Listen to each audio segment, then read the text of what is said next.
se oli tehnyt, niin kuoli. Ja voitte kuvitella 240 kilometriä. Viesti meni perille ja homma tuli hoitoon. Tämmöisiä ihmeellisiä tarinoita varmasti monella on muistissa. Kotosesta hevosesta. Näin Suomen hevosen päivänä, jos löytyy jotain semmosia muisteloita, niin nostakaa kättä. Mä yritän tulla täältä haastattelemaan, että mikä liittyy Suomen hevosen ja muistoon. Niin tässä kuultiin vanhempaa kyntäjän legendaa, joka vuonna 1968 oli päässyt toiselle sijalle Suomen mestaruuskilpailuissa. Mutta varmasti on monia muitakin muistoja. Olkaa rohkeita ja nostakaa kätenne ja kertokaa, jos on jotain sellaista muistoa, että me muukin saatais kuulla se. Olkaa hyvä.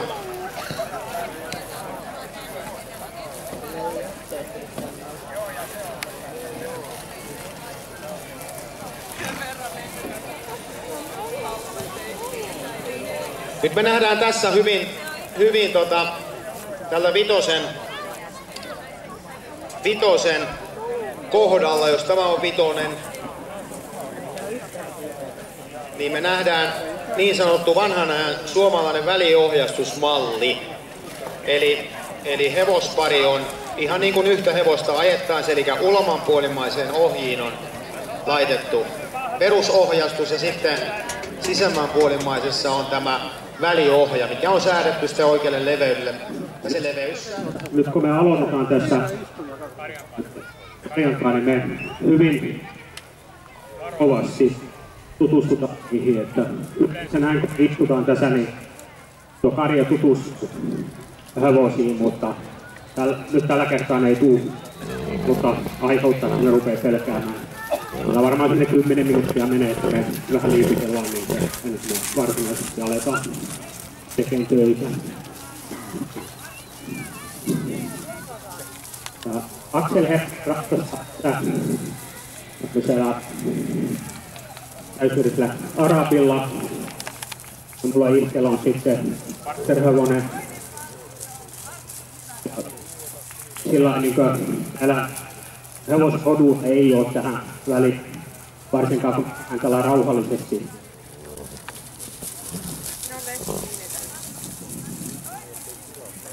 Niin kuin tässä voi huomata, niin hirvittävän paljon ei tarvitse kohdistaa paikkaa tuohon karjaan, niin se hevoseen se olisi.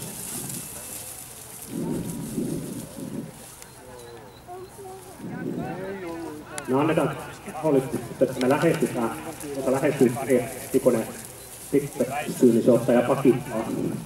Eli antaa mahdollisuuden sille karjalle sitten huomata, että tarkoitus ei ole, että kun hevonen tulee, niin se piipustaa täysin pakittaa. On se hevonen vaan liikuttaa niitä.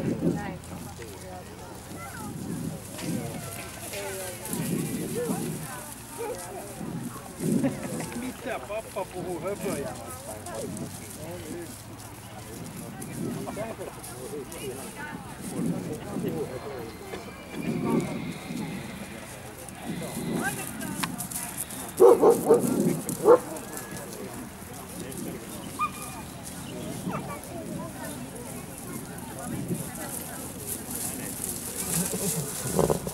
Otetaan nyt ja laitetaan karja ihan katsomaan eteen, niin me ajetaan tuossa ja ajetaan se sinne ja laittaa ne rauhoittumaan tuonne katsomon päätyyn. Tämä on pois yksi täältä välissä. Tässä on tietysti tärkeää, että hevonen uskaltaa mennä tänne ahtaaseen tilaan ilman, että se säikähtää ja pelkää sitä karjaa.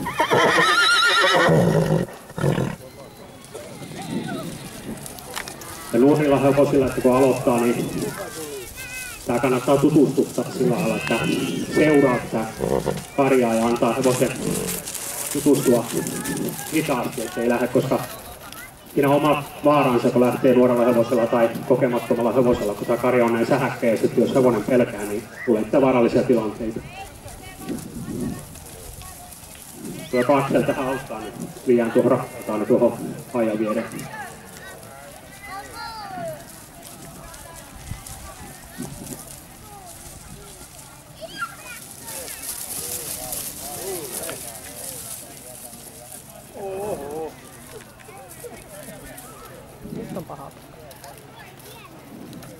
Voitaisiin nyt alkaa sitten Akseltaan tässä pikkusen tätä laumaa. Nyt kun se on asettunut tähän paikalle, niin me ruvetaan kiertämään tätä vastapäätä.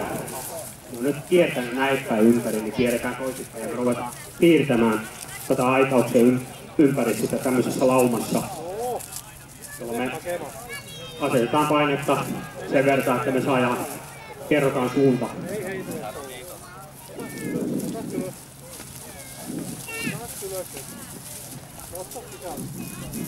Siirrytään aina ja muutetaan painopistettä, että saadaan liikutettua se sinne haluamaan suuntaan. Niin kuin tässä huomaa nyt, että ne tuntee turvalliseksi olonsa toistensa kanssa, kun me rauhoitettiin ne, jota sanotaan settle down. Tämän jälkeen me pystytään nyt työstämään niitä ryhmässä. Tällä samalla tavalla nyt, jos karjapaimenet aikanaan niitä siirti Yhdysvalloissa, niillä saattoi olla 500-päinen laume.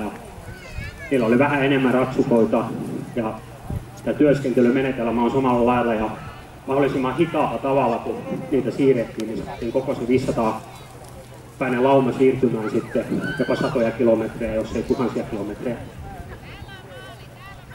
Ja jos tätä tekisi nyt nopeasti, niin karjalla on se taipumus, että se aina lähtee kotiin, jos antaa liikaa painetta.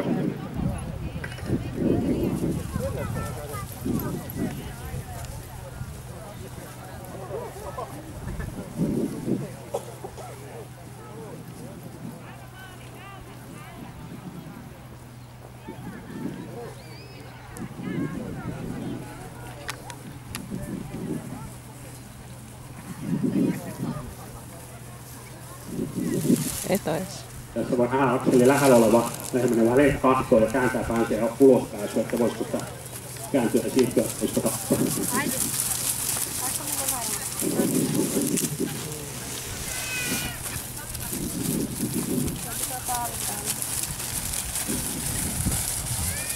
Nyt jotta me vähän vaikeusastetta, tämä on hankala tietysti aina kun on 2 ratsastajaa, että 3 ratsastajalla tai 4 on helpompi, me voitaisiin tehdä, pysäytetään tähän karjalauma tähän ja Aksel voisi lähteä tuosta ottaa yhden sitten ja yrittää yhden siirtää tuohon aitaukseen, mikä meillä on tuolla ja mun tehtäväksi ja sitten pitää nämä 5 täällä. Ja siinä aina on oma haasteensa siinä, että kun sitä yhtä lähtee viemään tuon, niin aina haluaa palata takaisin tänne. Ja Aksel valkkaa sieltä jonkun sitten ja mä jään tänne sen verran sitten, että mä yritän pitää sen muun lauman tuolla kasassa.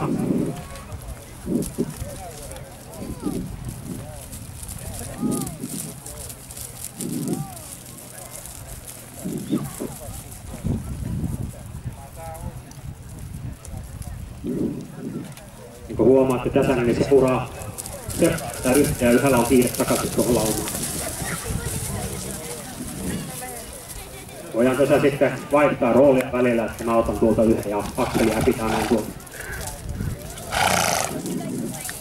Tässä näkee, kun tää purskuttaa tää hevonen, niin tää hevonen nauttii tästä tilanteesta myös.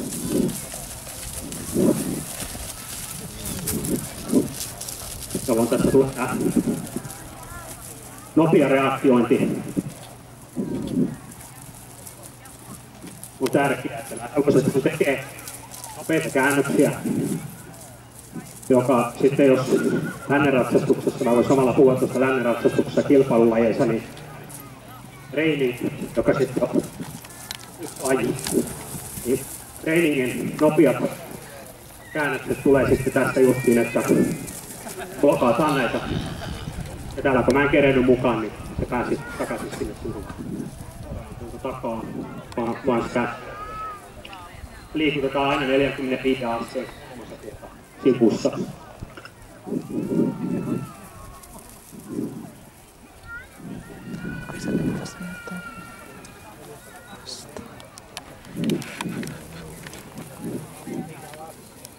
Ja aina on sanottu, että karjankaa hita tapa on se nopein tapa liikuttaa karjaa sinne minne. Ja Aksel siirtyy toiselle puolelle vasta, koska kun ne huomaa aukon, niin ne lähtee sinne aukon kautta. Nyt niille jää ainut vapaa paikka sitten, että ne menee tuonne pyöräpaalien väli. Ne lähtee siitä, me laitetaan tuohon sisälle ja sitten kun ne menee sinne sisälle, niin me annetaan nyt olla rauhassa. Esimerkiksi yksityisessä paikaksi. Tällä tavallahan tietysti pystyy tämän karjan sitten haluaa tässä kohtaa, millä ne on kuljetettu tänne, niin ihan samalla lailla tietysti, kun vastakäsinkin pystyy opettamaan, niin pystyy opettamaan ne hyvin rauhallisesti, hallitusti sinne tilaan ja sitten ne saa siellä olla rauhassa. Sä voit pienet väliakiot antaa. Hyvä pojat! Sitten mielellään, jos on yleisöltä, jos on kysymyksiä nyt, niin kannattaa ihan heittää tuonne kysymyksiä ja me vastataan tässä sitten. Ihan kaikkeen pyritään vastata. No niin, olkaa hyvä. Tähän astisesti näkemässä jo niin huikeat kiitokset. On hieno nähdä ammattimiehet työssä, se vetää hiljaiseksi. Olisiko yleisössä jotain semmoista, joka haluaisi kysästä, niin mä annan tätä mikkiä lainaksi. Kysykää rohkeasti mitä vaan ikinä. Tässä 45 asteen kulmassa ja mä koitan sitten päästä tuon eteen tuolta näin, mä saan pysäytettyä. Mä saan niin sitä hevosta ehkä vähän se itse omaehtoisesti. Se on vähän sitä mieltä, että mä oon vähän hias täällä.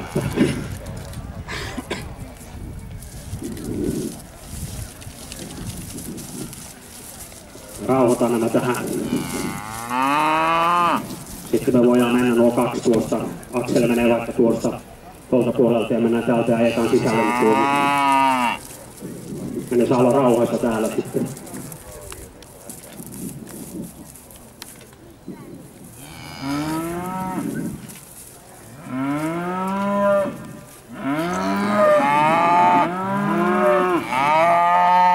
Tässä on homma nyt tietysti Asiakkaat on sillä, että ne haluaa olla, ne tuntee turvaa, kun ne on yhdessä ja nyt kun ne on eroteltu tällainen, niin se on selvä, että ne huutaa toisille, että mihin te jäitte. Ja just niin kuin näkee tuossa, niin niillä ne mielellään jo tekee itse se siinä. Tuossa sanoi, että hän on itse vähän hidas, mutta hevonen reagoi nopeammin. Eli se hevonen on koko ajan 100-0 skarppina tuossa tilanteessa ja tietää jo ennen ratsastajaa monesti, kun homma tehdään.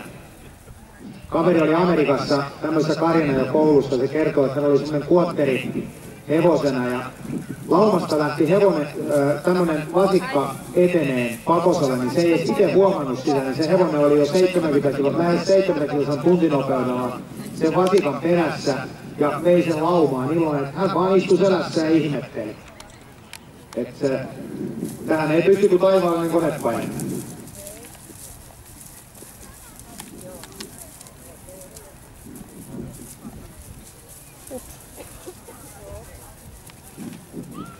Jos tosiaan voi seurata tätä kossia, niin aika lailla tekee itse korville ja seivaa ilman, että se pelkää.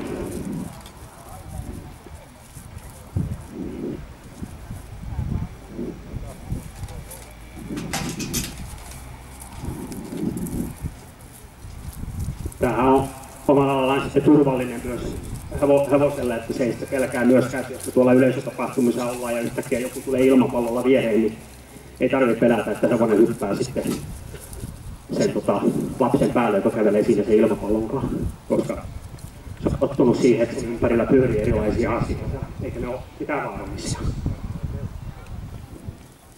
Ja siinä on niin ratsastuksellisesti kehittyy, että ensiksi täytyy opettaa hevoselle täältä selästä pystyy lassota, sitten että pystyy lassota, kävelee, pystyy lassota kun ravaa, pystyy lassota kun laukkaa ja sitten pitää pystyä lassota kun vasikka liikkuu. Tasapaino pitää pysyä silloin selässä ja kyllä niin sillä ratsastuksellisesti kehittää. Ja tuossahan oli Akselilla lähellä, että se olisi saanut niin takajalat lassottua siltä. Mä luulen, että me ei ruveta hätyttämään sen enempää niitä. Ja tää ei ole se, mitä me tehdään.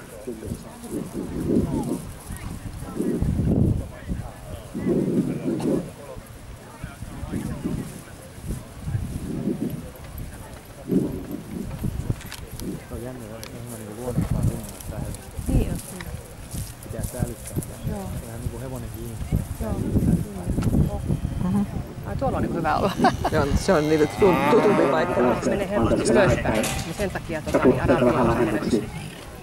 Mä ottaa Kvartteli menee matalammin. Et se on sen takia nopeampi kuin se. Kaksi vahvempaa niin hevosta kun se muistaa mitä pitää tehdä. ympärillä.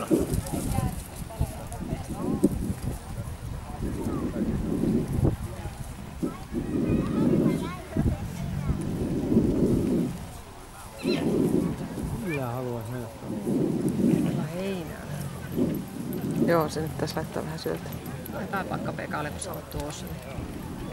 Ei haittaa, vaikka juttelee. Suunnassa. Yksi ajattelee lähöstä.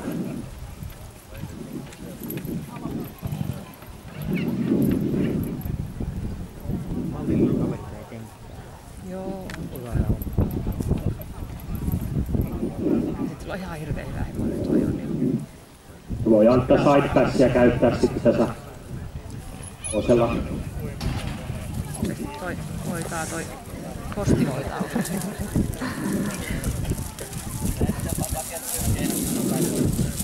No tässä niin kuin huomasi justiin, kun Madani tuossa tuo Arabi, niin heti